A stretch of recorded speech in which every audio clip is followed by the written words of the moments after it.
എല്ലാവരും കൃപയ്ക്ക് വേണ്ടി യാചിക്കുന്നു. ഹരേ കൃഷ്ണ. നിങ്ങളുടെ കൃപയുണ്ടെങ്കിൽ എനിക്ക് എന്തെങ്കിലും പറയാൻ സാധിക്കും. നമ്മുടെ ഇന്നത്തെ അധ്യായം 2 ഒന്നാം സ്കന്ധത്തില് 2-ാമത്തെ അധ്യായത്തില് 8, 9 ശ്ലോകമാണ് എടുക്കുന്നത്. 8, 9. ആരെങ്കിലും 1-ാമത്തെ 8-ാമത്തെ ശ്ലോകം വായിക്കൂ.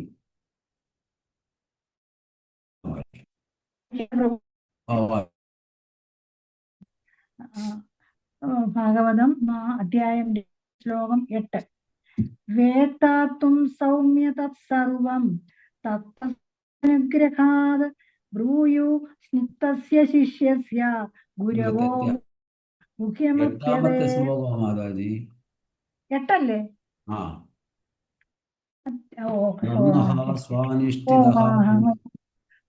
ശരി, സോറി, ഇപ്പൊ വായിക്കും ഞാൻ. ആയിട്ട് ഹരേ കൃഷ്ണ. ശ്ലോകം 8, അധ്യായം 2, ശ്ലോകം 8. ധർമ്മ പുംസാം വിശ്വക്സേന കഥാസുയഃ നോത്പാദയേ രതിം ശ്രമയേവ ഹി കേവലം. ഹരേ കൃഷ്ണ. ഹരേ കൃഷ്ണ. ധർമ്മസുനിഷ്ഠിത പുംസാം വിശ്വക്സേന കഥാസുയഃ നോത്പാദയേതി രതിം ശ്രമയേവ ഹി കേവലം. 9 വായിച്ചു.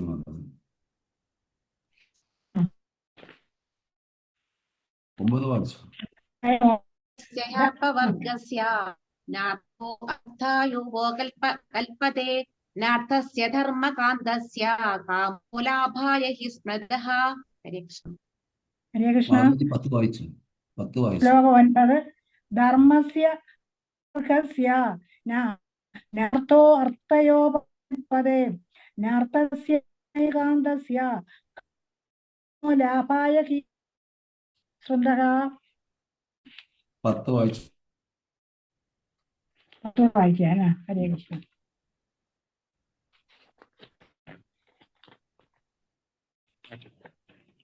അധ്യായം 10 അല്ല, ശ്ലോകം. കാമസ്യേന്ദ്രിയ പ്രിയ ജീവേദ യാവതാ ജിജ്ഞാസ നാഥോ യച്ഛേഹ കർമ്മഭിः. കൃഷ്ണ. ഒരാളോട് വായിച്ചു. ശ്ലോകം 10. കാമസ്യ പ്രീതിർലാഭോ ജീവസ്യ തത്വജിജ്ഞാസ അർത്ഥോ യശ്ചേഹ കർമ്മ. ഹരേ കൃഷ്ണ. ഹരേ കൃഷ്ണ. ശില പ്രഭുപാദ് കി ജയ്. നിതായ് അറിയുന്നു. 3 ശ്ലോകങ്ങളും ശരിക്കും ഭൗതിക ലോകത്ത് ജീവിക്കുന്ന ജീവാത്മാക്കളെ പറ്റി, അതായത് നാമത്തെ പറ്റി. അതായത് പരമവിവർത്തനം പരമദിവ്യോത്തമ പുരുഷന്റെ സന്ദേശങ്ങളെ കുറിച്ചുള്ള ഉചിതമായ അന്വേഷണങ്ങളെ ഉത്തേജിപ്പിക്കാത്തവയാണ് ഒരാൾ അനുഷ്ഠിക്കുന്ന ധർമാനുസൃതമായ കർമ്മങ്ങളെങ്കിൽ വെറും ഉപയോഗശൂന്യമായ പരിശ്രമങ്ങൾ. ഈ ഭാഗവതം പച്ചയ്ക്ക് പറയുന്നു. ഭഗവത്ഗീത ഇൻഡയറക്റ്റ് പല കാര്യങ്ങൾ പറയും. ഭാഗവതം അങ്ങനെയല്ല. ഉള്ള കാര്യം ഉള്ളത്. കാരണം പരമദിവ്യോത്തമ പുരുഷന്റെ സന്ദേശങ്ങളെ കുറിച്ചുള്ള ഉചിതമായ അന്വേഷണം. മനുഷ്യത്തിന്റെ ഉദ്ദേശം ഭഗവാനെ പറ്റി ഉള്ള ഉചിതമായ അന്വേഷണം, തത്വജിജ്ഞാസ.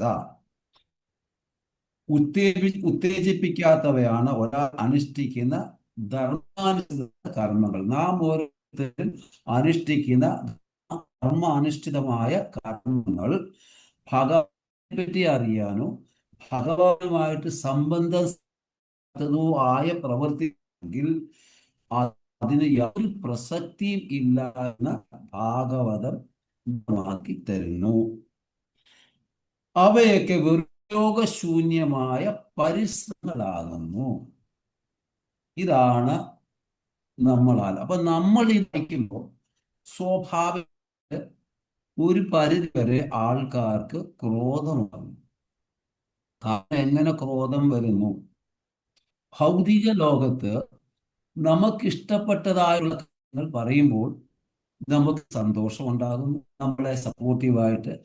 നമുക്ക് അംഗീകരിക്കാൻ പറ്റാത്ത കാര്യം പറയുമ്പോൾ നമുക്ക് ആ പ്രഭാഷകനെയോ ഭാഗവതത്തെയോ അംഗീകരിക്കാൻ താല്പര്യമില്ല. അപ്പൊ ഇതെന്തുണ്ടാകും? വ്യത്യസ്ത ജീവിത സംപ്രത്യായങ്ങൾ, വ്യത്യസ്തങ്ങളായ കർമ്മങ്ങളാണ് ഉള്ളത്.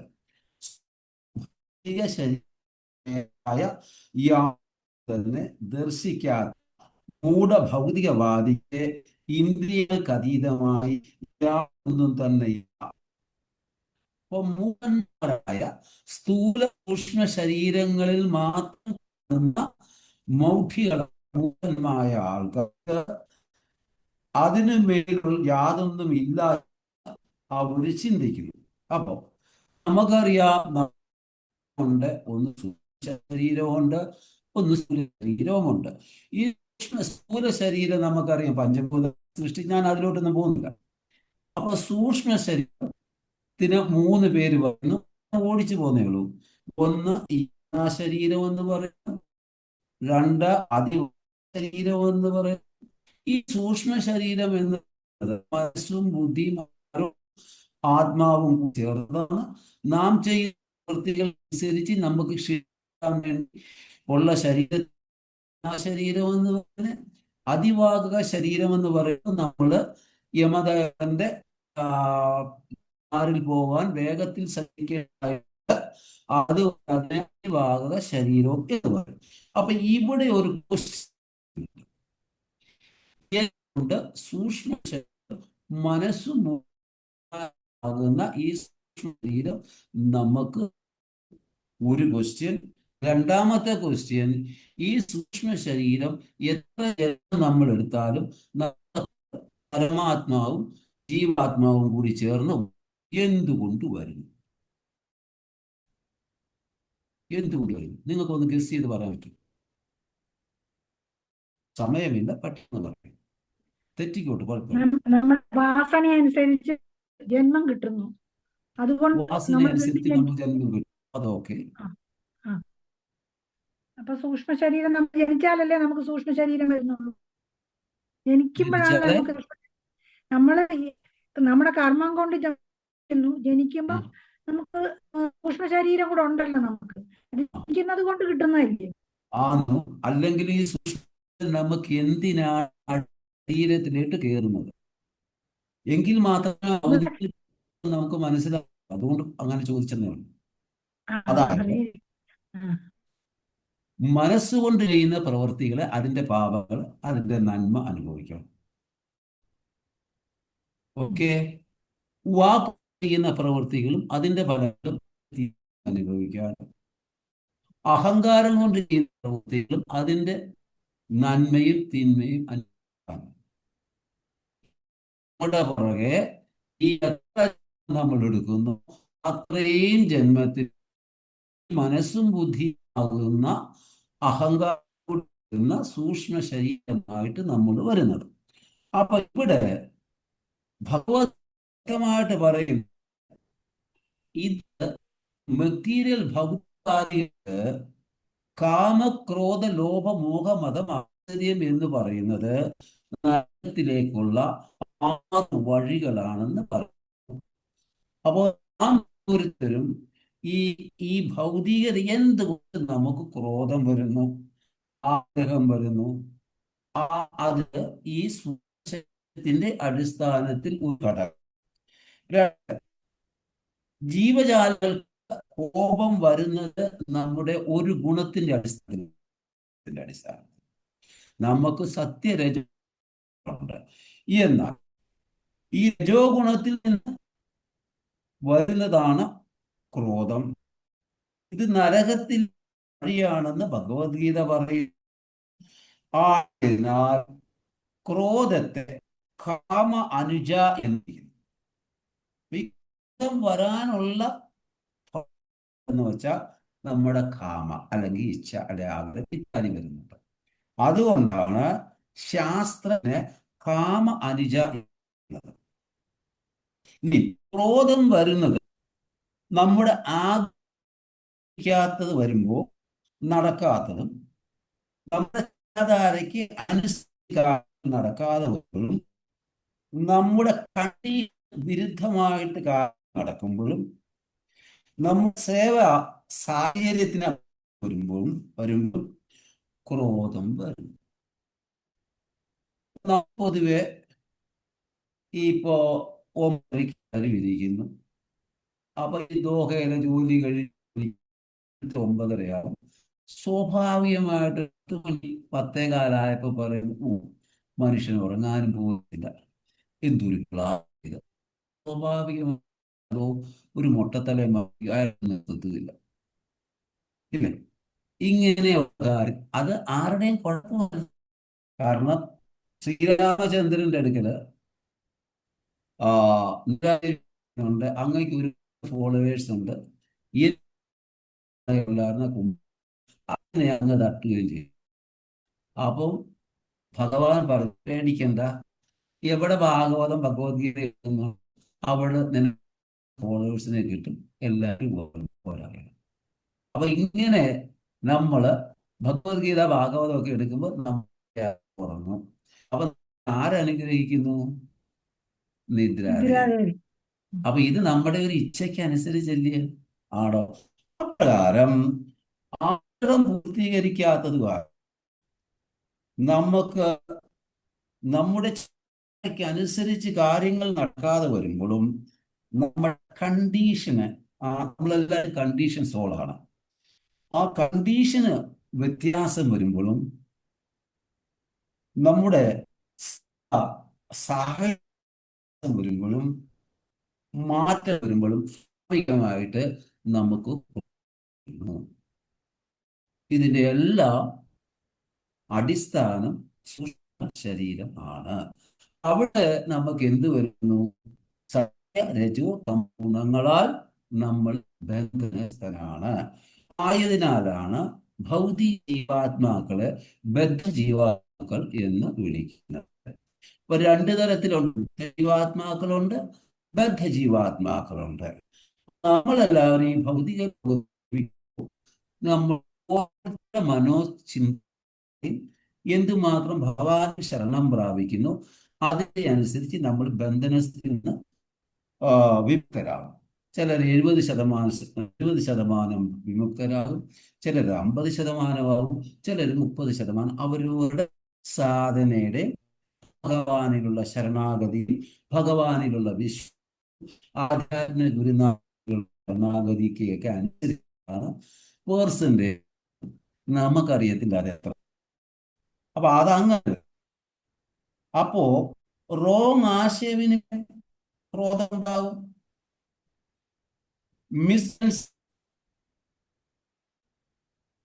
മിസ്അണ്ടർസ്റ്റാൻഡിങ്, ഈ കാര്യങ്ങളൊക്കെ വരുമ്പോൾ നമുക്ക് ഓവർ ആണ്. അപ്പൊ നമ്മൾ അക്സെപ്റ്റ് ചെയ്യുന്നത് അങ്ങനെ ഒരു കിട്ടാതെ വരുമ്പോൾ സ്വാഭാവികമായിട്ട് നമുക്ക് ഉണ്ടാകുന്നു. ഈ ക്രോധമാണ് രജോന്റെ ഉൽപ്പത്തി എന്ന് പറയുന്നത്.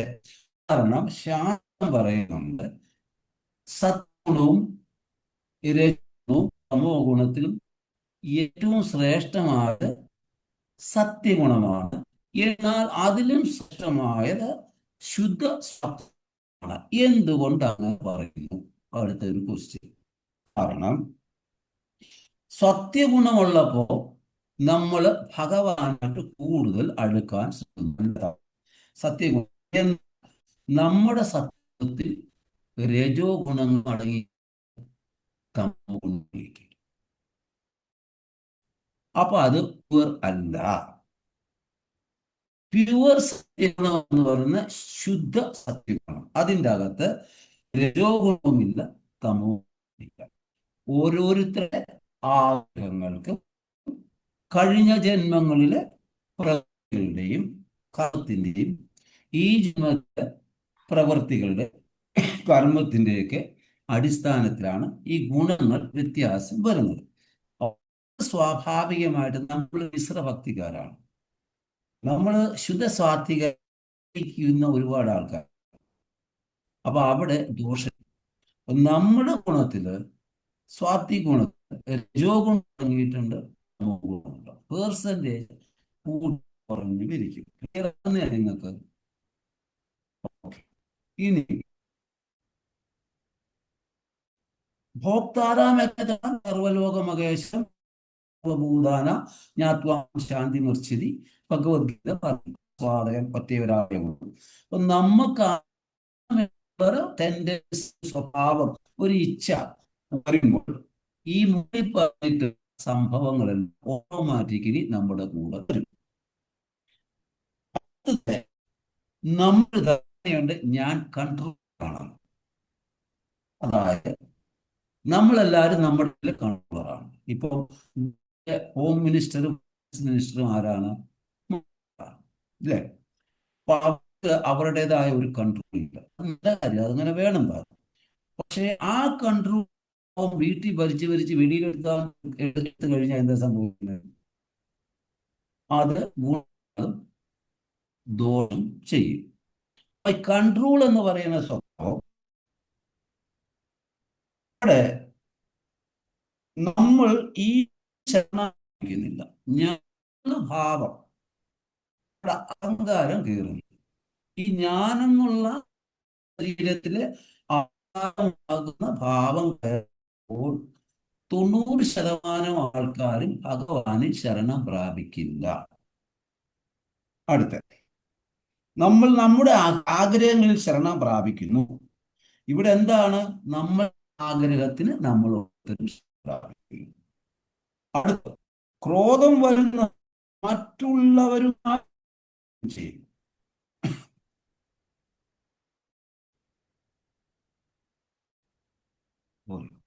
മറ്റുള്ളവരായിട്ട് നമ്മൾ താരതമ്യം ചെയ്യും. ക്രോധം ഉണ്ടാകും. ക്രോധം നമ്മൾക്ക് എപ്പോഴും ദോഷമേ ചെയ്യും. കാരണം ആത്മീയതയിൽ ചെയ്യും,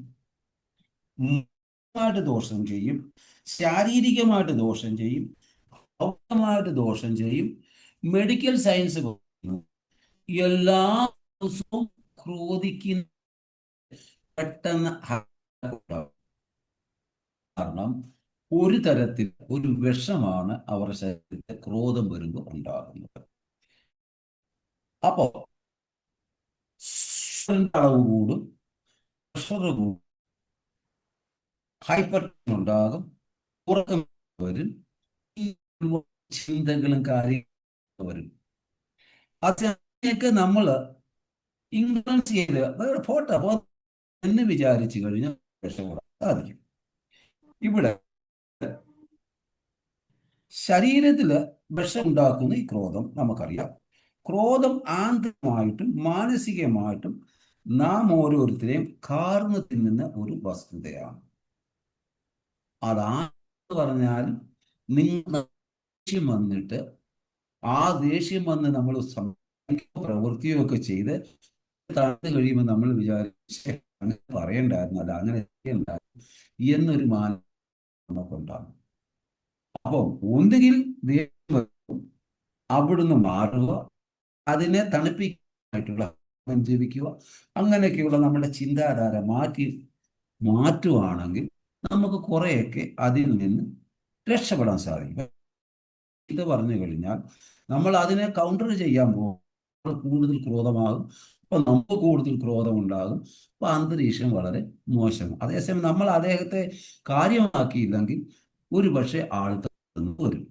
ഇങ്ങനെ ക്രോധത്തിന് പല ഭാവങ്ങളുണ്ട്. അപ്പൊ ഇപ്പോൾ ജപിക്കാൻ തന്നെ ഒരു സ്വസ്ഥതയും കിട്ടത്തില്ല. അതായിരിക്കും നമ്മുടെ ചിന്ത. അപ്പം സമാനമായ മൈൻഡ് ജപിക്കുമ്പോൾ ഉദാഹരണം പറയാമെങ്കിൽ ഐസ്ക്രീം ഫ്രിഡ്ജിൽ 3°C വെച്ചില്ല എങ്കിൽ ഐസ്ക്രീം എന്തുണ്ടാകും? അലിയും.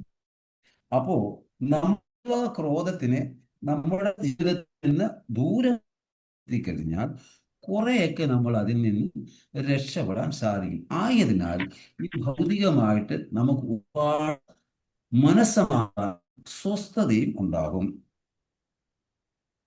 അപ്പൊ ക്രോധം എന്ന് പറയുന്ന സഫർ ചെയ്യും. എല്ലായ്പ്പോഴും ചുറ്റുമുള്ളവരും ആ ക്രോധിക്കുന്നവരുടെ ചുറ്റുമുള്ളവരും സഫർ ചെയ്യും. അവർ മാത്രമല്ല, അവർ മൊത്തവും സഫർ ചെയ്യും. ഓ,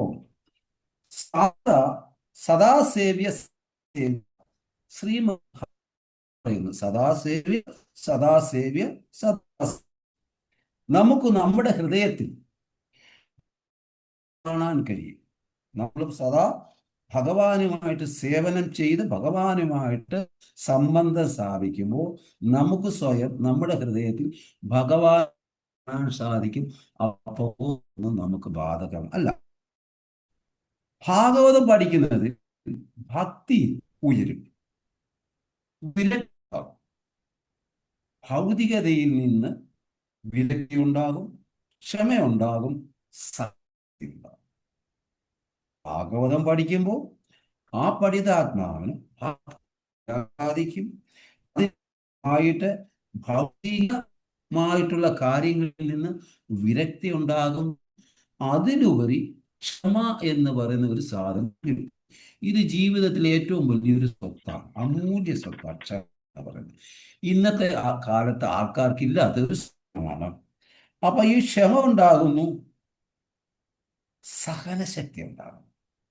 ഈ സഹന വരുമ്പോഴാണ് കൂടുതലും നമ്മൾ വയലന്റ് ആകുന്നത്. അതിൻ്റെ ഒരു പ്രൊഡക്റ്റാണ് ക്ഷമ. ക്ഷമയുമില്ല, സഹനശക്തിയുമില്ല, നല്ല രസമായിരിക്കും ഇല്ലേ ഉണ്ടാകുന്നത്.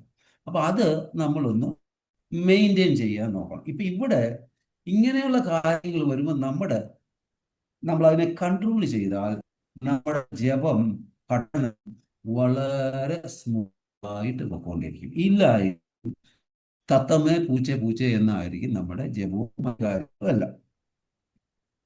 അപ്പൊ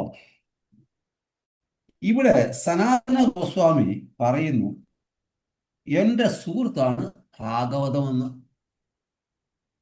മത് ബന്ധു, എനിക്ക് ഒരേ ഒരു ബന്ധുവാണ് ഭാഗവതം. മത് എന്നെ സഹായിക്കാൻ നീ മാത്രമേ ഉള്ളൂ. മഹാധന, എന്റെ ധനവും എന്റെ ഗുരുവും നീയാണ്, ഭാഗവതമാണ്. മത് നിസാരിക മഹാഭാഗ്യം, എന്റെ ഭാഗ്യം നിന്നിൽ എനിക്ക് ശരണം പ്രാപിക്കാൻ സാധിച്ചതില്ല.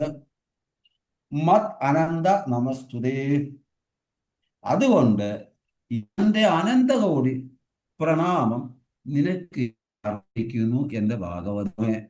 അപ്പൊ നമ്മൾ ഭാഗവതത്തിന് കൊടുക്കുന്ന ഭഗവാന് കൊടുക്കുന്നതാണ്. കാരണം ഭഗവാൻ തന്നെയാണ് ശ്രീമദ് ഭാഗവതം. അപ്പോ 1:2:17 ഈ ഭാഗവതത്തിൽ ഒരു ശ്ലോകം, ശൃണുതാം സ്വഗതാം കൃഷ്ണ പുണ്യ ശ്രവണ കീർത്തനം ഹൃദയസ്ഥ്യ അഭദ്രാണി വിനോദി സുഹൃതാം. കാരണം ഭാഗവതത്തിൽ കൂടി കൃഷ്ണൻ ഭഗവാന്റെ അടുക്ക് ചെല്ലാനുള്ള, ഗോലോക വൃന്ദാവനത്തിൽ ചെല്ലാനുള്ള GPS നമുക്ക് ഭാഗവതത്തിൽ കൂടി എന്താ തരുന്നത്? നമ്മൾ GPS പോകുമ്പോൾ ഗൂഗിൾ അമ്മച്ചി പറയത്തില്ല ലെഫ്റ്റ് പോകുമ്പോ റൈറ്റ് ചെയ്യുക. ചിലപ്പം അമ്മച്ചി കൊണ്ട് തോട്ടിൽ കാര്യം. ഇതൊരു GPS ആണ്, തെറ്റ് പറ്റാത്ത GPS. അപ്പൊ അത് കാരണം സോറി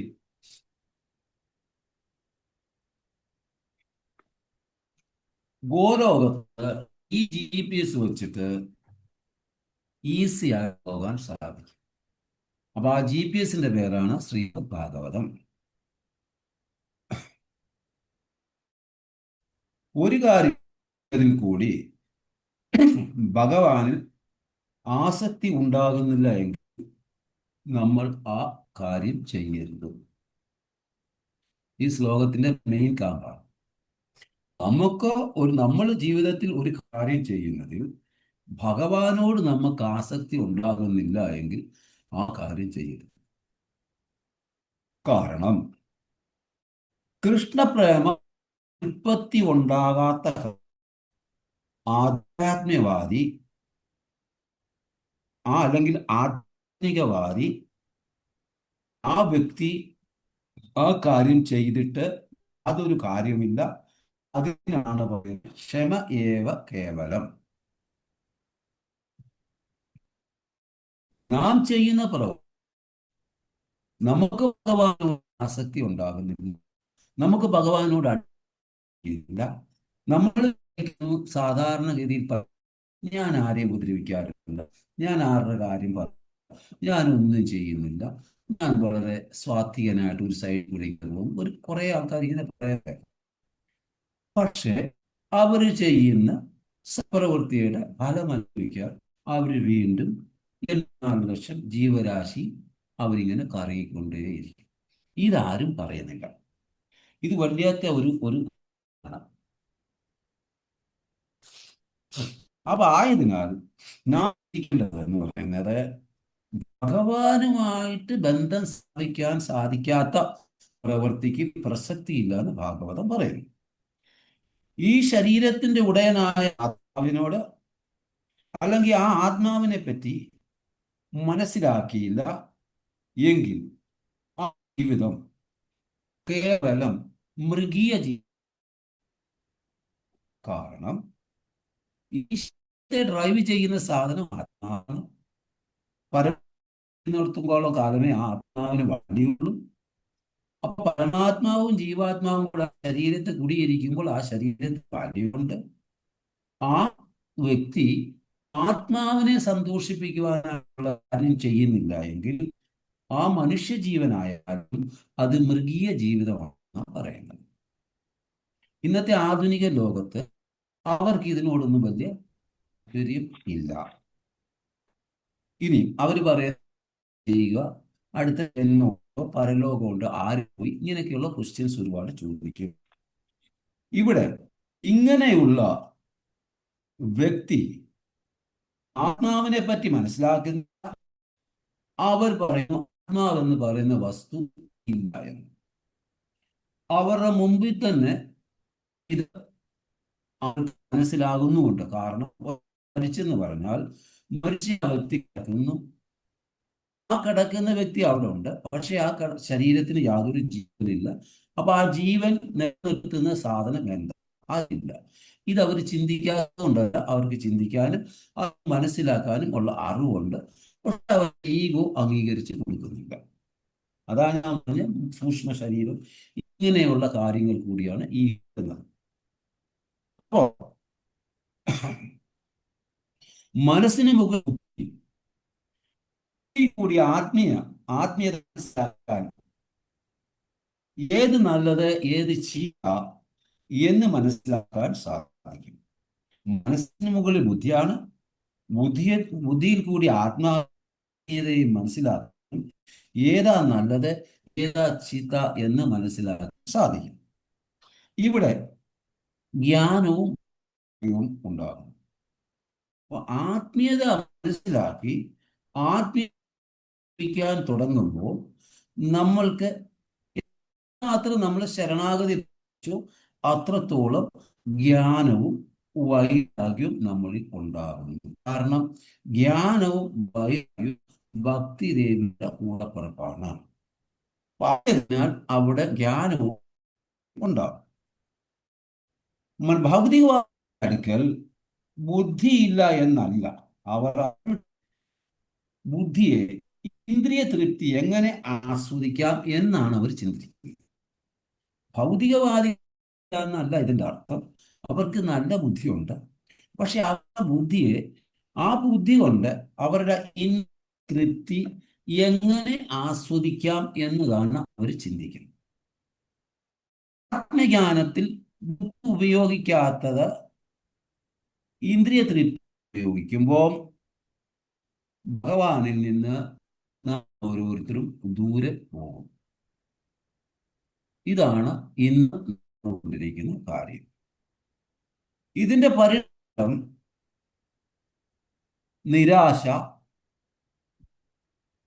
നിരാശ കൂടുന്നു.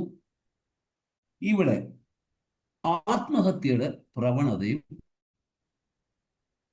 എന്തുകൊണ്ട് നമ്മളോട് തന്നെ ചോദിക്കുക, ഹിന്ദുക്കൾ കൂടുതൽ സൂസൈഡ് ചെയ്യുന്നതിന്റെ കാര്യം എന്താണ്? ഞാൻ ദോഹയിലുള്ളത് പറഞ്ഞിട്ടുള്ളതാ. എന്തെന്നാൽ അവർക്ക് ഭഗവാനിലോ സ്വന്തം ആത്മാവിലോ വേദശാസ്ത്രങ്ങളിലോ യാതൊരു താല്പര്യവുമില്ല, യാതൊരു അറിവുമില്ല. അവർ സ്വന്തം ആത്മാവിനെ ഒരു വസ്തുവും അറിയാത്തത് കൊണ്ട് അതിനെ അവർ സൂസൈഡ് ചെയ്ത് കൊല്ലുന്നു. ഇനി ഒരുപറ്റം ആൾക്കാരുണ്ട് മൃഗീയ ജീവിതം നയിച്ചിട്ട് അവനെ അവർ സൂസൈഡ് ചെയ്യും. ആത്മഹത്യ ചെയ്യുന്നില്ലെന്നേ ഉള്ളൂ, പക്ഷെ ആത്മാവ് അവരുടെ ശരീരത്തിൽ കിടന്ന് തന്നെ ആത്മഹത്യ ചെയ്യുന്നു. കാരണം ആത്മാവ് സന്തോഷിക്കുന്നത് ഭഗവാനുമായി സ്ഥാപിക്കുമ്പോൾ മാത്രമേ ആത്മാവ് സന്തോഷിക്കുകയുള്ളൂ. അതിനാണ് ആനന്ദമയ എന്ന് പറയുന്നത്. നിങ്ങൾക്ക് മനസ്സിലാകുന്നുണ്ടോ? ഉണ്ട്. അപ്പോ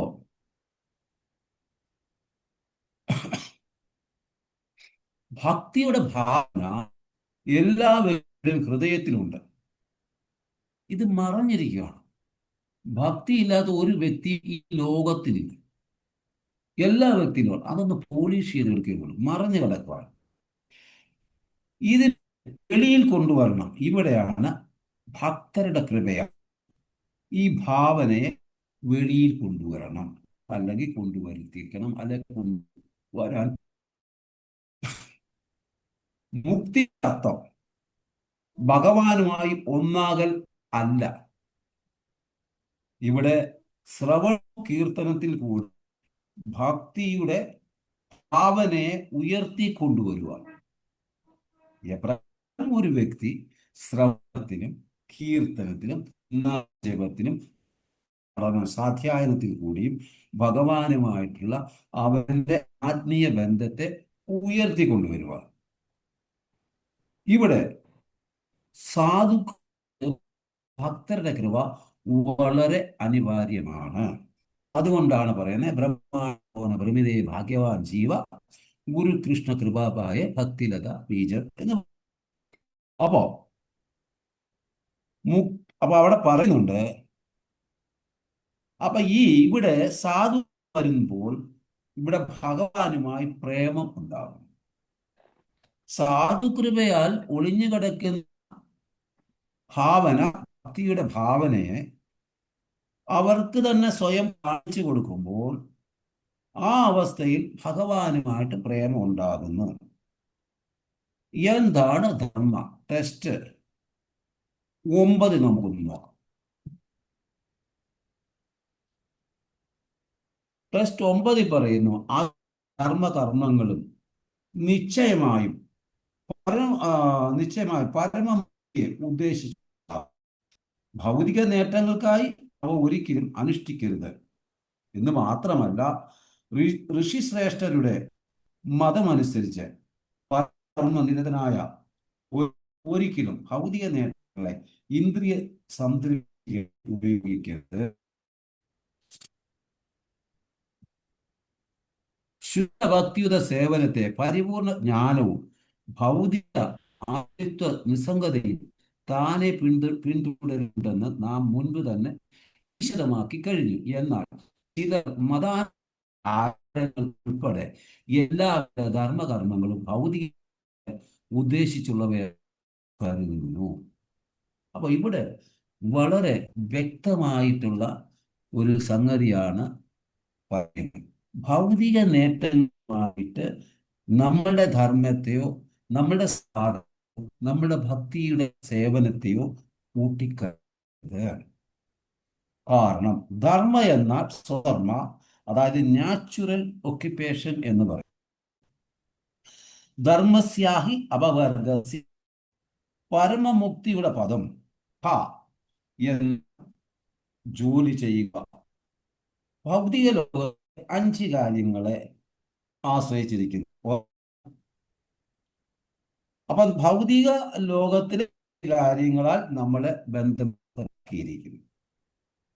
എന്നാൽ കൂടുതൽ ജോലി ചെയ്യുക, കഠിനാധ്വാനം ചെയ്യുക. കഠിനമായി ജോലി ചെയ്യുക, കഴുത മാതിരി. ഹ, ഭൗതിക ബന്ധനം ഇവിടെ ജീവയുടെ എനർജി ജോലിയിൽ നഷ്ടപ്പെടുത്തുന്നു. ഇപ്പൊ ജീവയുടെ കഠിനാധ്വാനത്തിൽ നാം എല്ലാവരും നഷ്ടപ്പെടുത്തുന്നു.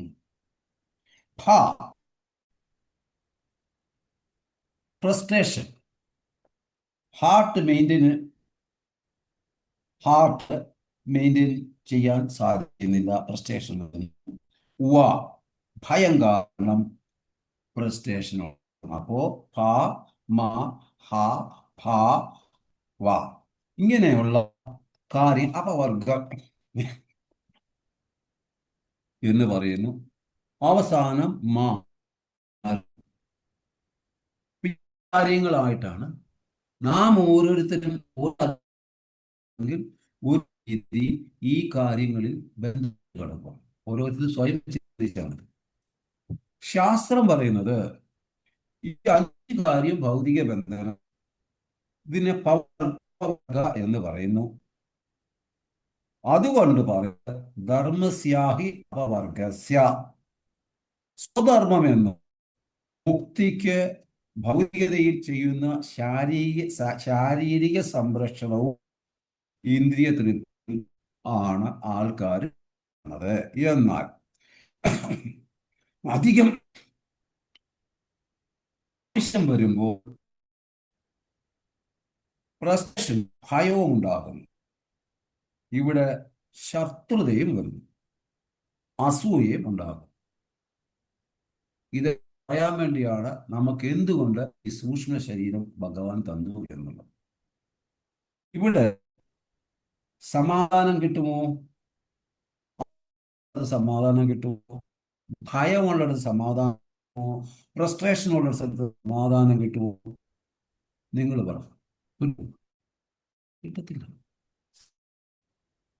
ആ സംതൃപ്തി ഉണ്ടെങ്കിൽ സമാധാനം കിട്ടും. അതുകൊണ്ടാണ് ഈ ആത്മസംതൃപ്തി എന്ന് പറയുന്നത് ഒരു ബ്രാഹ്മണിക് ക്വാളിറ്റിയിൽ ഒരു ക്വാളിറ്റി. ആത്മസംതൃപ്തി വേണമെങ്കിൽ ജ്ഞാനം വേണം.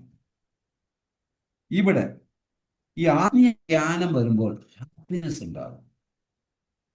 ഭഗവാന്റെ നാമം ജപിക്കാൻ പറയുമ്പോൾ പറയും എനിക്ക് സമയമായ. നമുക്ക് സംതൃപ്തിയും തൃപ്തിയും കിട്ടുന്ന ഭൗതികമായിട്ടുള്ള കാര്യങ്ങൾ ചെയ്യാനാണെങ്കിൽ നമ്മൾ കണ്ടെത്തും. ഭഗവാന്റെ നാമം ഭഗവത് സേവ ചെയ്യുമ്പോൾ അത് നമ്മുടെ സ്വഭാവമാണ്. ഇവിടെ ഈ ആ വ്യക്തിക്ക് വേദിച്ച നഷ്ടപ്പെടും. മനുഷ്യജന്മം ഏതൊരു വ്യക്തി ഭൗതികമായിട്ടും തപസ്യ ചെയ്യാൻ പറ്റും, ആത്മീയമായിട്ടും തപസ്യ സ്വീകരിച്ചാൽ പറ്റും. മനുഷ്യജന്മം എന്ന് പറയുന്ന തപസ്യയാണ്. ഇവിടെ ആത്മീയ അവബോധം വരും. അപ്പൊ നമ്മുടെ ജീവിത തപസ്സിന്റെ അടിസ്ഥാനത്തിൽ മുന്നോട്ട് കൊണ്ടുപോയാൽ ആ വ്യക്തിക്ക് ആത്മീയ അവബോധം ഉണരും. ആ വ്യക്തിയുടെ ഉദാഹരണം പ്രഹ്ലാദ് മഹാരാജ്. അദ്ദേഹത്തിന്റെ സുഹൃത്തുക്കൾ അദ്ദേഹം ഭാഗവതമൊക്കെ പറഞ്ഞു കൊടുക്കും. അപ്പൊ എവിടുന്ന് പഠിച്ചു, എങ്ങനെ പഠിച്ചു എന്നൊക്കെയുള്ള. ഇനി നമ്മൾ ഉറങ്ങുമ്പോൾ ശ്വാസം പിടിക്കുന്നു, എന്നാൽ നമ്മൾ അവബോധാവസ്ഥയിലാണ്. ഇവിടുത്തെ ഈ അവബോധാവസ്ഥ മരണതുല്യമാണ്. രാവിലെ എഴുന്നേൽക്കുമ്പോൾ നമുക്ക് അവബോധം തിരികെ കിട്ടുന്നു. 10 വർഷം കുട്ടി ജീവിതവും കളിയും കാര്യമായിട്ട് നടന്നു പോകും. അടുത്ത ഒരു 17 വർഷം പഠനം, കോമ്പറ്റീഷൻ, ഇങ്ങനെ ഇത്യാദി കടന്നു. അങ്ങനെ 27 നമ്മുടെ നഷ്ടമാകും. ഇപ്രകാരം നമ്മുടെ ജീവിതം വേസ്റ്റ് ആകും. അത് കാരണം പ്രഹ്ലാദ് മഹാരാജ് പറയുന്നു, സമയം 5 വയസ്സ് തൊട്ട് കൃഷ്ണാവബോധം എല്ലാവരും പ്രാക്ടീസ് ചെയ്യണമെന്ന്. കാരണം നമുക്ക് സമയമില്ല നഷ്ടപ്പെടുത്താൻ.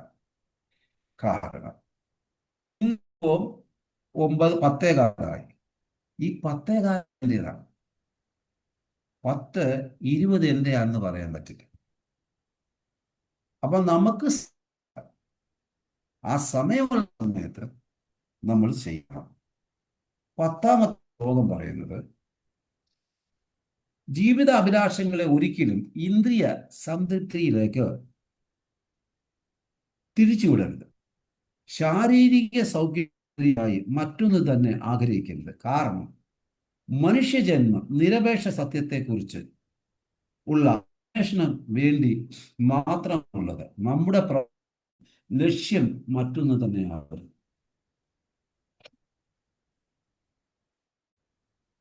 കാരണം പരിപൂർണമായും സംഭ്രമിതമായ ഭൗതിക സംസ്കാരം ഇന്ദ്രിയ സംതൃപ്തിക്കുള്ള ആഗ്രഹ പൂർത്തീകരണമെന്ന് തെറ്റായ ദിശയിൽ നയിക്കപ്പെട്ടിരിക്കുകയാണ്. അപ്പോൾ ഇന്നത്തെ ലോകത്ത്, ഉദാഹരണത്തിന് ഞാനിപ്പോൾ നാം എല്ലാവരുടെയും കാര്യം, നമ്മൾ ജോലി ചെയ്ത് ക്ഷീണിച്ച് വീട്ടിൽ വരുന്നു. മാതാജി ഒരു ചായ, നോർമൽ ആൾക്കാരുടെ കാര്യം നിങ്ങളുടെ അല്ല. അപ്പോൾ ആ ചായ കുടിച്ചുകൊണ്ട് നമ്മൾ സോഫയിൽ ഇരിക്കുന്നു. സോഫയിൽ എന്തിരിക്കുന്നു? റിമോട്ട് ഇരിക്കുന്നു. സ്വാഭാവികമായിട്ട് എന്ത് ചെയ്യും? റിമോട്ട് ഓൺ ആകും. അപ്പം ടി വി വരും. ടി വി വരുന്നത് എന്തിനാണ്? നമ്മുടെ ഇന്ദ്രിയ ഉദ്ദീപിക്കുവാൻ വേണ്ടി. അപ്പൊ നമ്മൾ എന്ത് ചെയ്യുന്നു? അതിനോട് ആസക്തി ഉണ്ടാകും. അപ്പൊ നമ്മൾക്ക് സമാധാനം കിട്ടുന്നുണ്ടോ? ശാന്തി കിട്ടുന്നുണ്ടോ? അതുകൊണ്ടാണ് പ്രഭുപാദ് പറയുന്നത്, വിഡ്ഢികളുടെ പെട്ടിയാണ് ടി വി, വിഡ്ഢി പെട്ടി എന്ന് പറയുന്നത്. അപ്പൊ അവിടെ നമുക്ക് സമാധാനം കിട്ടുമെന്ന് ആരും വിചാരിക്കണ്ട. ഈ മനുഷ്യ ജന്മമാണ് തത്വജിജ്ഞാസയെ പറ്റി മനസ്സിലാക്കാൻ വേണ്ടി. കൃഷ്ണൻ എല്ലാത്തിൻ്റെയും ആകർഷകനാണ്, നമുക്കറിയാം. അപ്പോ കൃഷ്ണൻ നമ്മുടെ പ്രേമത്തെ ആകർഷിക്കും. നമ്മൾ കൃഷ്ണനിൽ അടുക്കുമ്പോൾ കൃഷ്ണൻ നമ്മുടെ പ്രേമത്തെ കൃഷ്ണൻ ആകർഷിക്കും. അപ്പോ ഗ്രീക്കിൽ കൃഷ്ണനെ വിളിക്കുന്നത് ക്രിസ്തോ എന്നാണ്. അത് നമ്മൾ കൃഷ്ണൻ എന്ന് വിളിക്കും. അതായത് കാത്തോലിക്കര് അവർ ജപമാലയിൽ ജപിക്കുന്നുണ്ട്, ജീസോ ക്രിസ്തോ, ക്രിസ്തോ ജീസോ, ജീസോ ക്രിസ്തോ ജീസോ എന്ന് ജപിക്കുന്നുണ്ട് പൊന്തയിൽ. ക്രിസ്തു ആരെയാണ്? കൃഷ്ണന്. ഗ്രീക്ക് ഭാഷയിൽ ഒരു ക്രിസ്തു എന്ന് പറയുന്നത്.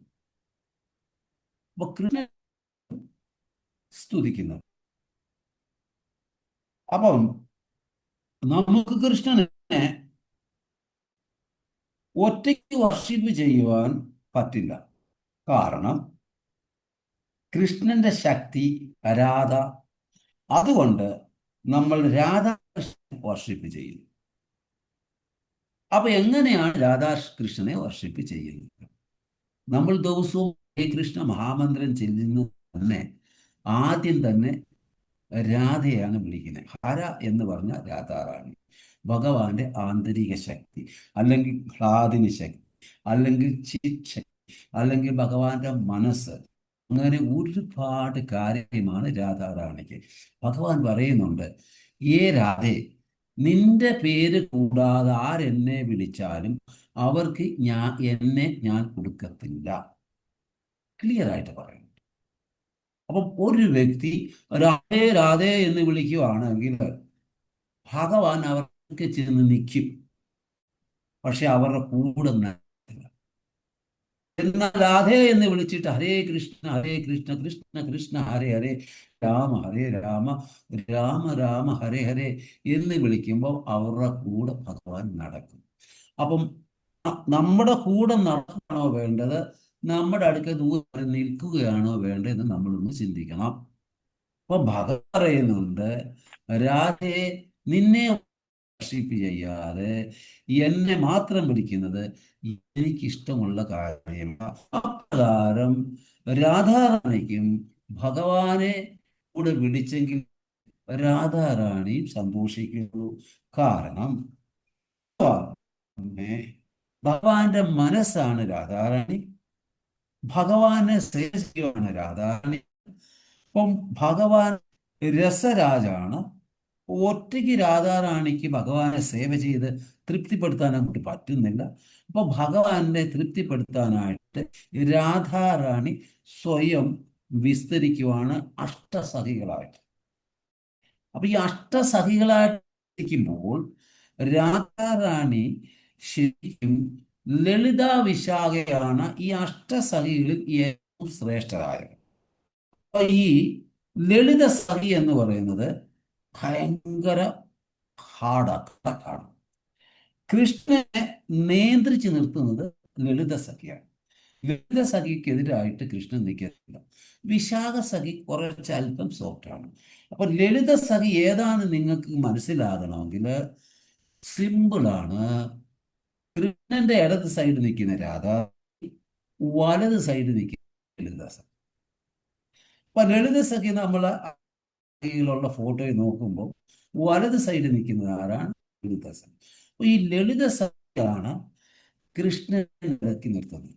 അപ്പോ നമ്മൾ അത് വളരെ ശ്രദ്ധിക്കേണ്ട കാര്യമാണ്. അപ്പൊ അങ്ങനെ നിൽക്കുമ്പോൾ നാം ഓരോരുത്തരും ചിന്തിക്കുന്ന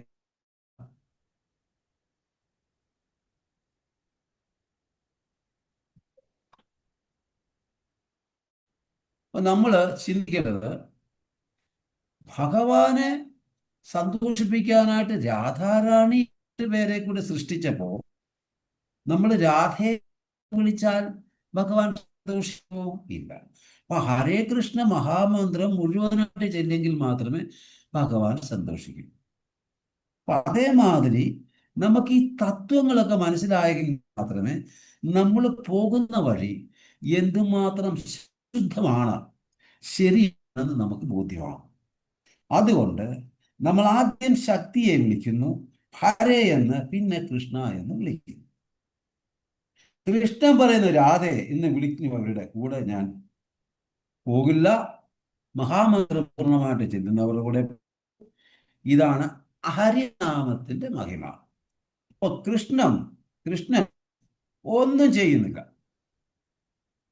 എല്ലാം ഭംഗിയായി ചെയ്യുന്നത് കൃഷ്ണൻ എനർജിയാണ്. ആത്മീയ ലോകത്ത് രാധാറാണിയും ഭൗതിക ലോകത്ത് ദുർഗാദേവി. ഇവർ രണ്ടുപേരും ഈ ലോകത്ത് മൊത്തം ചെയ്യുന്നത് രാധാറാണിയാണ്. ഭൗതിക ലോകത്തെ കാര്യങ്ങൾ മൊത്തം ചെയ്യുന്നത് ദുർഗാദേവിയാണ്. കൃഷ്ണൻ യാതൊരു കാര്യവും ചെയ്യുന്നില്ല. അപ്പൊ ഇവിടെ ആന്തരിക ശക്തി, ഭൗതിക ശക്തി എല്ലാ കാര്യവും ചെയ്യുന്നു. ബാഹ്യ എനർജി 9:10 ഒരു ശ്ലോകമുണ്ട്. മയ്യ ഭഗവത്ഗീതയില് മയ്യ അധ്യക്ഷന സചരാചര ഹേതുനാനേന കൗന്ദേയ ജഗത് വിപരീത വർത്തതേ. ഭഗവാന്റെ നിർദ്ദേശം അനുസരിച്ച് സർവചരാചരങ്ങളെയും സൃഷ്ടിക്കുന്നു. ഈ നിയമം അനുസരിച്ച് പ്രപഞ്ചം സൃഷ്ടിക്കുകയും സംഹരിക്കുകയും ചെയ്യും. കാര്യം കഴിയും. ഇത് മനസ്സിലാക്കി കഴിയുമ്പോൾ നമ്മൾ ഭഗവാനുമായിട്ട് കൂടുതൽ അടുക്കും. കാരണം നമുക്കറിയാം, ദേവകി പ്രസവിച്ചു, ചതുർബാഹുവായിട്ടാണ് വന്നത്. ഈ ചതുർബാഹു കൃഷ്ണനെ ആകുന്നു. പിന്നെ പെട്ടെന്ന് ഞാൻ സാധാരണക്കാരനല്ലെന്ന് കാണുന്നു. വസുദേവ ഈ കുട്ടിയെ കൊണ്ട് ഗോകുലത്ത് പോകുന്നു. യശോദ 2 പേരെ പ്രസവിച്ചു, ഒരു ആണിനെ ഒരു പെണ്ണിനെ. പക്ഷെ പെണ്ണിനെ മാത്രമേ വസുദേവർ കാണുന്നുള്ളൂ. യോഗമായി അവിടെ വന്ന് മറയ്ക്കുന്നു. യശോദമായ പ്രസവ ക്ഷീണത്താൽ മോഹാത്സ്യത്തിൽ ബോധം ഉറങ്ങുന്നു. അവിടെ കൃഷ്ണനെ വെക്കുന്നു, വാസുദേവ കൃഷ്ണനെ വെക്കുന്നു. ഈ കുട്ടിയെ എടുത്തുകൊണ്ട് പോകുന്നു, ഇല്ലേ? അപ്പോ ഈ വസുദേവ കൃഷ്ണൻ യശോദ കൃഷ്ണനും അല്ലെങ്കിൽ നന്ദഗോപകൃഷ്ണനും കൂടെ ഒന്നിക്കുന്നു. കൃഷ്ണന് നന്ദഗോപകൃഷ്ണനും കൂടെ ഒന്നിക്കുമ്പോൾ അസുര നിർവാർജനത്തിന് അല്ലെങ്കിൽ നിഷ്കരണത്തിന് വസുദേവ കൃഷ്ണൻ സെപ്പറേറ്റ് ആകും. യശോദ കൃഷ്ണൻ ആരെയും ചെയ്യുന്നില്ല, ഒന്നും ചെയ്യുന്നില്ല. യശോദ കൃഷ്ണന് ഉണ്ടാമണ്ടിത്തരങ്ങൾ, വേഷം കെട്ടി വെണ്ണ മോഷ്ടിക്കോ, വസ്ത്രം മോഷ്ടിക്കോ, ഗോപികമാരെ ശല്യപ്പെടുത്തോ, ഇങ്ങനെയൊക്കെയുള്ള കാര്യങ്ങൾ ചെയ്ത് പുള്ളി നടക്കും. ഇതാണ് നടക്കുന്നത്. അത് മധുരാകൃഷ്ണൻ അല്ലെങ്കിൽ വൃന്ദാവന കൃഷ്ണൻ. അപ്പോ എപ്പോ യുദ്ധങ്ങളോ അസുര നിർമാർജനം ചെയ്യണോ ആ സമയത്ത് ചെയ്യുന്നതെല്ലാം വിഷ്ണുവാണ്. അതായത് മധുരാകൃഷ്ണൻ അല്ലെങ്കിൽ വസുദേവ കൃഷ്ണൻ. അപ്പൊ ഈ കാര്യങ്ങളെല്ലാം ഭംഗിയായിട്ട് ചെയ്ത് ദേവകിയുടെ വയറ് ശുദ്ധമാകാനായിട്ട് ഈ മഹാമായ ആദ്യമായിട്ട് ജനിക്കുന്നത്, അങ്ങനെയാണ് എട്ടാമത്തെ പുത്രൻ കൃഷ്ണനായിട്ട് വരുന്നത്. അപ്പൊ ആ വരുമ്പോ സമയത്ത് കർഷണം ചെയ്തിട്ട് ബലരാമനെ മാറ്റുന്നു രോഹിണിയുടെ വയറ്റിലോട്ട്. അതുകൊണ്ടാണ് സംഘർഷണൻ എന്ന പേര് ബലരാമന് കിട്ടുന്നത്. കർഷണം, സംഘർഷിച്ച് വലിച്ചിട്ട്. ആ സംഘർഷണന് പേര് കിട്ടുന്നതും ഈ ഭംഗിയായിട്ട് ഈ കാര്യം ചെയ്തുകൊണ്ട് ഭഗവാൻ ദുർഗാദേവിയെ ഭൗതിക ലോകത്തിന്റെ അധിപതിയായിട്ട് സ്ഥാനം കൊടുത്തു. എന്നിട്ട് ഭഗവാൻ പറയുന്നു, നീ ഇന്ന് ചാമുണ്ടേശ്വരി, കാളി, ദുർഗ, ഭദ്രകാളി, ഇതെങ്ങനെ ഒരുപാട് പേരുകളിൽ നീ അറിയപ്പെടും. ഭൗതികവാസികൾ വിഷത്തിനായിട്ട് ആ വിഷം കൊടുക്കുവാനായിട്ട് നിനക്കുള്ള അനുഗ്രഹം ഞാൻ തരുന്നു എന്ന് പറയുന്നു. എൻ്റെ അടുക്കൽ വിഷത്തിനായിട്ട് വരുമ്പോൾ, വിഷം എന്ന് പറഞ്ഞാൽ ഭൗതിക ആഗ്രഹം, ആ വിഷം കുടിക്കാനായിട്ട് വരുമ്പോൾ ഞാൻ ആ വിഷത്തെ അമൃതാക്കി ആത്മീയതയിലേക്ക് അവരെ പരിവർത്തനം ചെയ്യും. ഇതാണ് ഇന്ന് നടന്നുകൊണ്ടിരിക്കുന്നത്. അപ്പോൾ ദുർഗാദേവിയുടെ ഏറ്റവും വലിയ ശത്രു ആരാന്ന് വെച്ചാൽ ഇസ്കോൺ ഡിവോട്ടീസ്. കാരണം ഇസ്കോൺ ഡിവോട്ടീസ് ആണ് ദുർഗയുടെ വലയിൽ നിന്ന് ജീവാത്മാക്കളെ വെളിയിൽ കൊണ്ടുവരുന്നത്. എന്നാൽ ആയിട്ട് ദുർഗാദേവി ഇസ്കോൺ ഡിവോട്ടീസിനെ അനുഗ്രഹിക്കുന്നുമുണ്ട്. പക്ഷെ ബാഹ്യമായിട്ട് അവരതിന് തടസ്സങ്ങൾ നിൽക്കുമെങ്കിലും ആന്തരികമായിട്ട് അവർ ആഗ്രഹിക്കുന്നു ഈ ജീവാത്മനെ രക്ഷപ്പെടുത്തുമോ എന്ന് അവർ ആഗ്രഹിക്കും. കാരണം ചൈതന്യ പറയുന്നുണ്ട്, ദുർഗാദേവി എന്നെ എന്തിനാ ഈ പാപം ചെയ്യിപ്പിക്കുന്നത് എന്നെ കൊണ്ട്. അപ്പം പറയുന്നുണ്ട്, നീ നിന്റെ ധർമ്മം, നിനക്ക് പറഞ്ഞു തന്നിട്ടുള്ള ജോലി നീ വളരെ വ്യക്തമായിട്ട് നീ ചെയ്യുന്നു എന്ന് പറഞ്ഞു. കാരണം ഈ ഭൗതികത അതുകൊണ്ട് ഞാൻ അത് പറഞ്ഞതന്നേ ഉള്ളൂ. അപ്പൊ ഇവിടെ ഒറിജിനൽ പ്രേമം നമ്മുടെ ഉള്ളിലുണ്ട്. അതാണ് കൃഷ്ണപ്രേമം. ഭക്തിയിൽ സീരിയസ് ആയി പോകണമെന്ന് വിശ്വാസമുള്ളവർ ശാസ്ത്രം പഠിക്കണം. അത് ജീവിതത്തിൽ പഠിച്ച പ്രാവർത്തികവുമാക്കണം. കൃഷ്ണസ്തു ഭഗവാൻ എന്ന് ഭാഗവതം പറയുന്നു. 28 നരകങ്ങളെ പറ്റി ഭാഗവതം പറയുന്നു. എങ്ങനെ ഇവിടുന്ന് രക്ഷപ്പെടുത്താം എന്ന് പറയുന്നു. 28 നരകങ്ങളെ പറ്റി ആര് പറയുന്നു? സുഖദേവ ഗോസ്വാമി പറയുന്നു. എന്നാൽ ഈ നരകങ്ങളിൽ പെട്ടിട്ടുള്ളവരെ എങ്ങനെ നരകത്തിൽ പോകാതിരിക്കാനും അല്ലെ അവിടെ രക്ഷപ്പെടുത്താനും എന്ന് പരീക്ഷ ചോദിക്കുന്നു. അതാണ് ദുഃഖിയാണ് വൈഷ്ണവർ. ഓക്കെ. അപ്പോൾ വൈഷ്ണവർ ദുഃഖിയാണ്. നമ്മളെല്ലാം മായാസുഖത്തിന്റെ പുറകെ ഓടുന്നു. സുഖദേവ ഗോസ്വാമി പറയുന്നു, എങ്ങനെ 28 നരകത്തിൽ കയറുന്നു? ഋഷി ചോദിക്കുന്നു, എങ്ങനെ രക്ഷപ്പെടുത്താം, ഇവിടെ വരാതെ ഇരിക്കാം, അവരെ എങ്ങനെ ചെയ്യാം എന്ന് പരീക്ഷിച്ച് ചോദിക്കും. അപ്പോൾ എങ്ങനെ ഭഗവാനുമായി ഡീല് ചെയ്യാം? 1. 2, എങ്ങനെ ഭൗതിക പ്രകൃതിയിൽ വിരക്തി ഉണ്ടാകും? 3, എങ്ങനെ ജീവയെ രക്ഷപ്പെടുത്താം? ഈ 3 ക്വസ്റ്റ്യനാണ് പരീക്ഷിത് മഹാരാജ് സുഖദേവ ഗോസ്വാമിയുടെ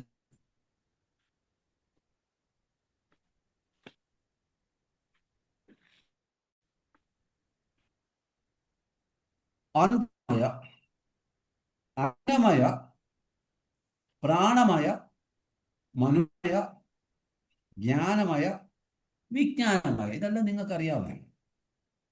ജീവിതത്തിൽ കടന്നു പോകുന്ന വഴികളാണ് നാം ഓരോരുത്തരും.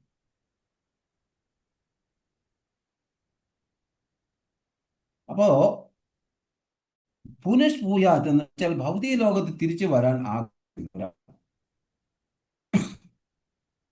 ഭൗതിക ലോകത്ത് വരുമ്പോഴാണ് നമുക്കുണ്ടാകുന്ന ഈ പ്രയാസങ്ങളെല്ലാം. ഭഗവതി അനന്തരീം കൃഷ്ണനെ ഹൃദയം നിറഞ്ഞ് സ്നേഹിക്കുക. തഥാ ശ്രീ യേശു എന്ന് വെച്ചാൽ ഭഗവാന് ശരണം പ്രാപിക്കൂ. മഹത്യാനി ഉപായം സൃഷ്ടി സർവത്ര യേശു എല്ലാവരെയും സ്നേഹിക്കുക. ഭക്തൻ ബിസി ആയിരിക്കും. ഭക്തർ എല്ലായ്പ്പോഴും സദാ ബിസി ആയിരിക്കും. അത് കാരണം എന്താണ്? നമുക്ക് സമയമുണ്ട്, എന്നാൽ മനസ്സിലാക്കാനുള്ള ഇൻട്രസ്റ്റ് ലെവൽ അല്ലെങ്കിൽ അതിൻ്റെ ഹൈ ലെവൽ ഇല്ല. അപ്പൊ നമുക്കിത് മനസ്സിലാക്കുവാനുള്ള ഹൈ ലെവൽ ഉണ്ടെങ്കിൽ ജ്ഞാനമായി വിജ്ഞാനമായി. അപ്പൊ നമ്മളിലുള്ളത് ജീവിതത്തിൽ നമ്മൾ പ്രാവർത്തികമാക്കുമ്പോഴാണ് ആ വിജ്ഞാനമാകുന്നത്. അപ്പോഴാണ് വിജ്ഞാനമയമാകുന്നത്. അപ്പോഴാണ് നമ്മുടെ ലെവല് കൂടുന്നത്, ഹൈ ലെവലാകുന്നത്. മാറ്റർ വളരെ ശ്രദ്ധയോടെ കൈകാര്യം ചെയ്യണം. കാസ്യന ഇന്ദ്രിയ പ്രീതി ജീവേ യാവത വൈഷ്ണവ തത്വം പഠിക്കുക. വളരെ എവിഡൻസ് ആയി കേട്ടിരിക്കുക. നിമിഷവും കൃഷ്ണത്തിൽ എങ്ങനെ കഴിയുന്നു എന്ന് നമ്മൾ മനസ്സിലാക്കും. ഇങ്ങനെ പോകുകയാണെങ്കിൽ ഭാഗവതം പറഞ്ഞിട്ടുള്ള ഈ 8, 9, 8, 9, 10 എന്ന ശ്ലോകത്തിന്റെ അടിസ്ഥാനത്തിൽ നമ്മുടെ ജീവിതത്തെ നമുക്ക് നല്ലൊരു ജീവിതമാക്കി എടുക്കാൻ സാധിക്കും. ഹരേ കൃഷ്ണ. എന്തെങ്കിലും സംശയമാണെങ്കിൽ പറയുക, മനസ്സിലായില്ലെങ്കിൽ അത് പറയുക. ഹരേ കൃഷ്ണ. ഹരേ കൃഷ്ണ. ഹരേ കൃഷ്ണ. ആർക്കെങ്കിലും മാതാജിമാർക്ക് സംശയങ്ങളുണ്ടോ? മനസ്സിലായില്ല. ഓർമ്മ നിൽക്കത്തില്ല പ്രഭു, പക്ഷെ മനസ്സിലായി. ഓർമ്മയില്ലേലും കുഴപ്പമില്ല, ജപിച്ചാൽ മതി. പ്രീത മാതാജി എന്ത് ചോദിക്കാനായിട്ട് വന്നായിരുന്നല്ലോ? എന്തോ പ്രീത മാതാജി എന്ത് ചോദിക്കാനായിട്ട് വന്നിരുന്നു? ഹരേ കൃഷ്ണ. ഹരേ കൃഷ്ണ മാതാജി. ആദ്യം പറഞ്ഞില്ലായിരുന്നോ പ്രഭുജി, എന്താ 3 ശരീരത്തെ പറ്റി? ഓ ഓ ആ പറഞ്ഞു. അത് കേട്ട് അതെന്തൊക്കെയാ? അതാ സൂക്ഷ്മ ശരീരം, മനസ്സ്, ബുദ്ധി, അഹങ്കാരം. അല്ല പ്രഭുജി, അത് കഴിഞ്ഞിട്ട് വാഹക ശരീരം, അതിവാഹക ശരീരം, അതിവാഹക ശരീരവും യാതന ശരീരവും, ഈ 2 ശരീരത്തെ പറ്റിയാണ്. അത് സൂക്ഷ്മ ശരീരത്തിന് വേറെ 2 പേരാണ്. അത് കേട്ടിട്ടില്ല, അതാ ചോദിച്ചത്. ഓ, അത് നമ്മളെല്ലാരും മനസ്സിലാക്കണം. നമുക്ക് മരിക്കുമ്പോൾ നമുക്ക് ഈ വഴിക്കാം. അപ്പൊ അത് നമ്മൾ നാമം ജപിക്കുന്നവർ ഈ വഴിക്ക് പോകത്തില്ല. അത് ശാസ്ത്രത്തിൽ വ്യക്തമായിട്ട് പറയുന്നത്. അവരൊരിക്കലും ഈ വഴിക്ക് അവിടെ യമദേവന്റെ ദ്വാര കാണത്തില്ലെന്ന് ഗ്യാരണ്ടി തരും. ചിലപ്പോൾ അടുത്ത ജന്മം മനുഷ്യ ജന്മം തന്നെ കിട്ടും, അത് പറയുന്നുണ്ട്. പക്ഷെ യമദേവന്റെ ദ്വാരം കാണും ഡെയിലി തരുന്നു. അപ്പൊ അവർക്ക് വേണ്ടിയുള്ളതല്ല, ഇത് ജനറൽ. അങ്ങനെ ഡെയിലി ഹരിനാമം ജപിക്കാത്ത വ്യക്തികളുടെ അവസ്ഥയാണ്. കാരണം ഇപ്പോ അവരുടെ ഒരു സഹോദരൻ രാധാകൃഷ്ണ പ്രഭു ശരീരം വിട്ടു ദോഹയിലുണ്ടായിരുന്ന ആളാണ്. പ്രഭു നമ്മളെപ്പോഴും വീട്ടിൽ വെച്ച് സേവ ഒരുപാട് ചെയ്തോണ്ടിരുന്ന, ഒരുപാട് സേവ ചെയ്യുമായിരുന്നു. പക്ഷെ കൃഷ്ണൻ ശരണം പ്രാപിച്ചിട്ടില്ല. സേവ ചെയ്യും, പക്ഷെ ശരണം പ്രാപിച്ചു. അപ്പോ പക്ഷേ ആ സേവയുടെ ഫലം അദ്ദേഹത്തിന് അവസാനം കിട്ടി. അതാ ഞാൻ പറഞ്ഞ ഈ വഴി ഒരിക്കലും ഈ കൃഷ്ണ അവബോധ ബിസിനസ് എന്ന് പറയുന്നത് ലാഭമേയുള്ളൂ, നഷ്ടമില്ലാത്ത ഒരു കച്ചവടമാണ്. അതെന്ന് വെച്ചാൽ പുള്ളി വീടിന്റെ മേളിൽ നിന്ന് വീടാണ് അടി വെട്ടി ഹോസ്പിറ്റലിൽ കയറ്റി അവരെ ICUലാക്കി. പിന്നെ അതിൻ്റെതായ ക്രിയകളൊക്കെ ചെയ്തു. അപ്പം MRI സ്കാൻ ചെയ്തു. അതിൽ പറഞ്ഞു ബോധം തലകറങ്ങി ബോധം പോയി വീണതാണ്. അതിൽ അവർക്കറിയാം. എല്ലാവരും അപ്പോഴത്തേന് തിരുവനന്തപുരത്തുള്ള അവർ പോകുന്ന നീലമാധവന്റെ അവിടെ നിന്നുള്ള ഡ്യൂട്ടീസ് എല്ലാം അറിഞ്ഞ ഒട്ടുപാടെ അവിടെ ഓടിച്ചു. അവരെല്ലാവരും കൂടെ കൂടി ജപിച്ചു. 2 മണിക്കൂർ കഴിഞ്ഞപ്പോൾ മാറ്റം വന്നു. ഡോക്ടർമാർ 4 മണി 4 മണിക്കൂറിനുള്ളിൽ 2 മണിക്കൂർ ഡോക്ടർ പറഞ്ഞു നിങ്ങളുടെ ചാപം ഈശ്വരനെ വിളിച്ചത് ഫലമുണ്ടായി തുടങ്ങിയിട്ടുണ്ട്, കാണുന്നുണ്ട്. അപ്പോ ഇവിടെ മകന്റെ ഒരു സുഹൃത്ത് ഡോക്ടറാണ്. അപ്പൊ അവൻ ഇത് അറിഞ്ഞുകൊണ്ട് ഹോസ്പിറ്റലിൽ വന്നായിരുന്നു. അവൻ ICUയിൽ കയറി. 2 മണിക്കൂർ കഴിഞ്ഞപ്പോൾ സംഗതി എടുത്തു. അപ്പൊ പുള്ളി ഓടി വന്ന് മകൻ പറഞ്ഞു തിരിച്ച് കിട്ടുമെന്ന് വിചാരിക്കണ്ട. അവ തിലകം എടുക്കാനായിട്ട് ഓടുന്നു വീട്ടിലോട്ട് മകൻ. അപ്പൊ ഡോക്ടർ പറഞ്ഞു തിരിച്ചു കൊടുത്തേക്കുന്ന ആള് ക്ലിയർ ആകും. അപ്പൊ അവരവിടെ തന്നെ ഹരിനാമം ജപിച്ച് നരസിംഹദേവനെ സ്തുതിച്ച് ഗംഗയെ ചേമന ചെയ്വ ഗോദാവരി സമർ സിന്ധു കാവേരി ജലാസ്മി സന്നിധി ഗുരു അത് പറഞ്ഞ് തിലകം വെള്ളവും കൊടുത്ത് നാമം ജപിച്ചു അവിടെ ഇരുന്ന്. അപ്പൊ അവർക്ക് പെർമിഷൻ കൊടുത്തു. അപ്പൊ അവർ കുറച്ച് റിച്വൽസ് ചെയ്യുന്നുണ്ട്. ഡോക്ടറോട് ചോദിച്ചു. ഡോക്ടർ കയറിക്കും, കാരണം അവർക്കറിയാം കയറിക്കും ചെയ്തോളാം. അവരെ ഇത്രയും പേര് ICUയിൽ കയറി അവരത് ചെയ്ത് ശരീരം വെടിഞ്ഞു. ഏതാണ്ട് 2:45 എന്നെ വിളിക്കുന്നു. അപ്പം 2:45 ഞാൻ ഉണർന്നിരിക്കുമല്ലോ, നിങ്ങൾക്കറിയാമോ. അപ്പോൾ ഉറക്കത്തിൽ നിന്ന് ഉണക്കുമ്പോൾ നമുക്ക് ചെറിയ ബോധക്കേടുണ്ടാകും. പെട്ടെന്ന് നോക്കിയാൽ എനിക്ക് മനസ്സിലായി ആളാണ്. അപ്പോൾ അത് മനസ്സിലാക്കി കഴിഞ്ഞപ്പോൾ ഞാൻ പറഞ്ഞു ഓക്കെ. ഉണ്ടായിരുന്നു, അത് കൃഷ്ണാബോധത്തിന്റെ മഹിമയാണ്. അവനോട് കാര്യങ്ങളെല്ലാം പറഞ്ഞ് മനസ്സിലാക്കി. വേണ്ട രീതിയിൽ വീട്ടിൽ ശ്മശാനത്തിലും ഭാഗവതവും ഭഗവത്ഗീതയും ശ്മശാനത്തിൽ വരെ അവരെ ഹരിനാമം. കാരണം ആ നീലമാധവ ക്ഷേത്രത്തിലെ എല്ലാ ആൾക്കാരും മാറി മാറി നാമജപവും ഇതിനെല്ലാവരും ശ്മശാനത്തിൽ വരെ ഹരിനാമം ജപിച്ചു. കാരണം എന്താ? അപ്പൊ ഞാൻ അവരോട് ഓപ്പണായിട്ട് പറഞ്ഞു, പ്രഭു ചെയ്ത സേവയുടെ തന്നെയല്ല കുറെ ശുദ്ധഭക്തരെ കണ്ടിട്ടുള്ളത്, അതിന്റെ ഒരു ഫലമാണ് കിട്ടിയേക്കുന്നത് എന്ന് പറഞ്ഞു. ഇതാണ് കൃഷ്ണാവ്. നിങ്ങൾ ആരും പോകുന്ന വഴി മോശം, സ്വല്പം അല്പസ്യ ധർമ്മസ്യ ചെറിയ അംശം കൃഷ്ണബോധത്തിൽ പ്രവർത്തിച്ചു കഴിഞ്ഞു അതിന്റെ ഫലം നിങ്ങൾക്ക് കിട്ടിയിരിക്കുമെന്ന് തരാം. ഇത് നമുക്ക് റിയലൈസ് ചെയ്യണം. അത് കണ്ടു എന്ന് വെച്ചാൽ ഓക്കെ, അത് മനസ്സിലാക്കി എന്തുകൊണ്ട് അത് വന്നു എന്ന് മനസ്സിലാക്കാനുള്ള ബോധം ഉണ്ടായാൽ വിജ്ഞാനമായി. ഇതാണ് പറയുന്നത്. ഇത് പറയുമ്പോൾ എന്താണ്, നമ്മുടെ ആൾക്കാര് കുറെ അരീക്ഷണക്കാർ ഇറങ്ങിയിട്ടുണ്ട്. അവരിപ്പോൾ ഉടലോട് സ്വർഗത്ത് പോകും. അവരെല്ലാവരെയും കൊണ്ടുപോയിട്ട് അത് വേർഡ് മീശയും അടിച്ച് ബന്ധിക്കാശന്മാരുടെ വീട് നടക്കുന്നു. ഇവനെയൊക്കെ കണ്ടാൽ പോലും കണി കാണാൻ കൊള്ളത്തില്ല എന്നൊക്കെ അർത്ഥമാണെങ്കിൽ കാര്യങ്ങൾ ഉണ്ടാകും. ഇതെല്ലാം സഹിച്ച് ക്ഷമിച്ച് ഇത് മുമ്പോട്ട് പോയി കഴിഞ്ഞാൽ ജീവിതം. അപ്പൊ എനിക്ക് വ്യക്തമായിട്ട് പേഴ്സണലി മാതാജിയോട് പ്രീത മാതാജിക്ക് അറിയാവുന്നത് കൊണ്ടാണ് ഞാൻ ഇത്രയും ഡീറ്റെയിൽ ആയിട്ട് പറഞ്ഞത്. ഇന്നും അവർ കോണ്ടാക്ട് ചെയ്യുന്നു. എന്ത് ചെയ്തു, എങ്ങനെ ബലിയിട്ടോ, 16 ദിവസം ബലിയിടണമെന്ന് ഞാൻ പറഞ്ഞു. നിന്റെ അച്ഛനോട് നിനക്ക് സ്നേഹമുണ്ടെങ്കിൽ നീ 12 ദിവസം മിനിമം ബലിയിടണം. ദിവസവും ബലിയിടുന്നുണ്ട്. പല ആൾക്കാരും ബലിയിടത്തില്ല. അവരോട് പറഞ്ഞാൽ അവർക്ക് ദേഷ്യമാണ്.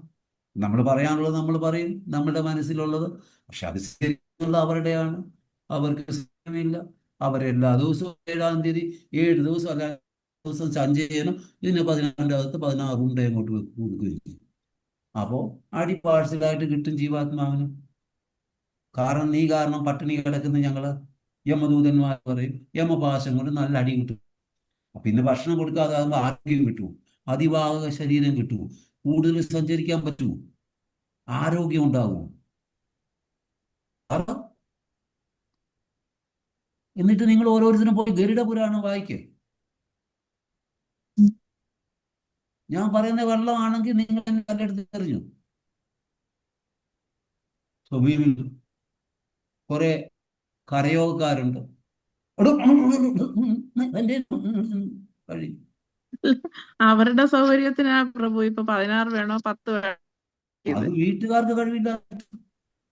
ഞാൻ അവരെ കുറ്റം പറയത്തില്ല. ഞാൻ ഒരിക്കലും അവരെ കുറ്റം പറയുന്നു. അവര് പറയും, അവരോട് ക്ഷമിക്കണം. ഇങ്ങനെ പറയുന്നുണ്ട്. ഞങ്ങൾ ഇത് പഠിച്ചതാ. അതുകൊണ്ട് ഞങ്ങൾ 12 ദിവസം ഞങ്ങൾ അതിന് തയ്യാറാണ് എന്ന് പറയാനുള്ള തന്റെ എന്തുകൊണ്ട് നിങ്ങൾക്കില്ല? അവര് നിങ്ങൾ വോട്ട് ചെയ്തേ ഉള്ളൂ.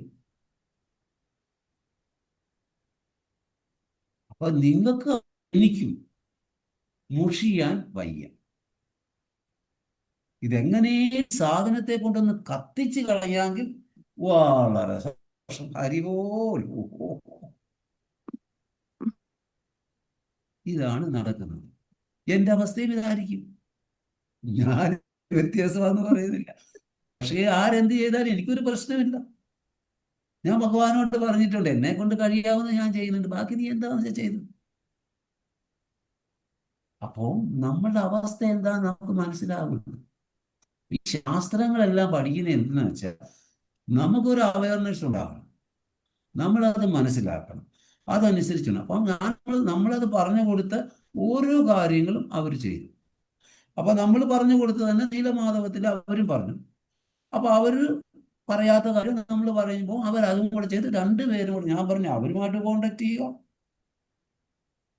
ബാക്കി ഇതും കൂടെ ചെയ്യുക, ചെയ്ത് കൊഴിഞ്ഞു. നല്ല കാര്യം. അവരെ മുന്നിൽ നിർത്തിക്കൂട്ട് നിങ്ങൾ. നമുക്ക് വിരോധമില്ല. കാര്യം ഭംഗിയായി മതി. അവിടെ ഈഗോ ഇല്ല. ഭംഗിയായിട്ട് കാര്യം നടക്കണം, അത്ര തന്നെ. അപ്പൊ ഇതാണ് ജീവിതം. അതുകൊണ്ട് ചൈതന്യ മഹാപ്രഭു വ്യക്തമായിട്ട് ചരിതാമൃതത്തിൽ പറയുന്നുണ്ട്, സ്ഥിരമായിട്ട് ഹരിനാമം ജപിക്കുന്ന വ്യക്തി ഒരിക്കലും യമദേവന്റെ ദ്വാരം കാണത്തില്ല. അതിൽ നിങ്ങൾ വിശ്വസിക്കും. എങ്ങനെ മരിച്ചാലും അത് കർമ്മഫലമാണ്. എങ്ങനെ മരിക്കുന്നതാണ് സൂസൈഡ് ഒഴിച്ചിട്ട് ബാക്കി എങ്ങനെ മരിച്ചാലും അത് കർമ്മഫലം. അപ്പൊ ഒരിക്കലും യമദേവന്റെ ദ്വാരം കാണത്തില്ല. അടുത്ത ജന്മം മനുഷ്യജന്മം കിട്ടും, അതൊക്കെ മേളിൽ പോയി ലോകത്തോ വൈകുണ്ഠത്തോ എന്ന് വരും. മനുഷ്യജന്മം ഗ്യാരണ്ടി. ഹരേ കൃഷ്ണ. സമയമായി. ഞാൻ ഹരേ കൂടുതൽ കൃഷ്ണ. പാവനേഭ്യോ വൈഷ്ണവേഭ്യോ നമോ നമഃ. അനന്തകോടി വൈഷ്ണവവൃന്ദ കേ ജയ. ശ്രീല പ്രഭുപാദ കേ ജയ. ഇതാ ഗൗരപ്രമാനന്ദേ ഹരി ബോൽ. ഹരി ഹരി ഹരി ബോൾ. ഹരേ കൃഷ്ണ.